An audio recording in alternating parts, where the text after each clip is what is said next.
up like this. He's like, I don't like my smile. You do a little bit of orthodontic treatment, then you have spaces where you put some implants in there, and they do definitely make a lot of improvement.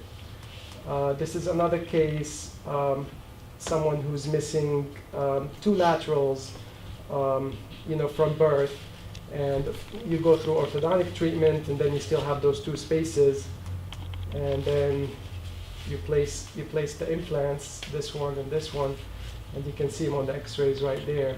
And they look pretty natural. Patient is very satisfied. And if they take care of them, normally they would not run into problems.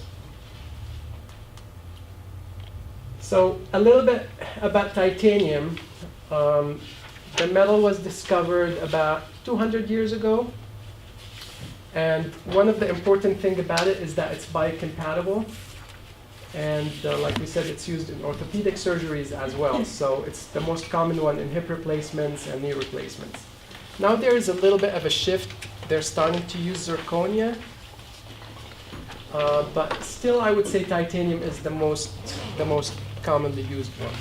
And same thing with dental implants. Even they're starting to use zirconia dental implants now for the people who want metal-free. Everything is going metal-free nowadays. So the zirconia is starting to become an option, but it's not very common yet. I think in the next few years to come, we'll see more of those zirconia implants. So one of the characteristic of titanium that it does not corrode. And in simple terms, it's like it does not rust.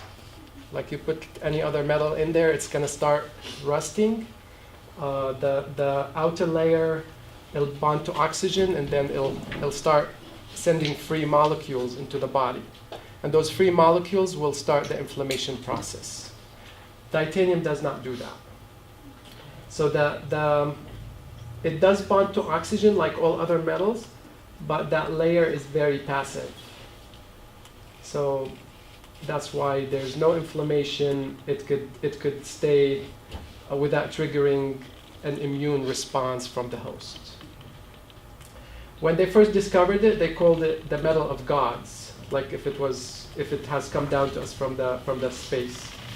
Just because like a very thin piece of titanium is very rigid, very solid, like very hard to break it.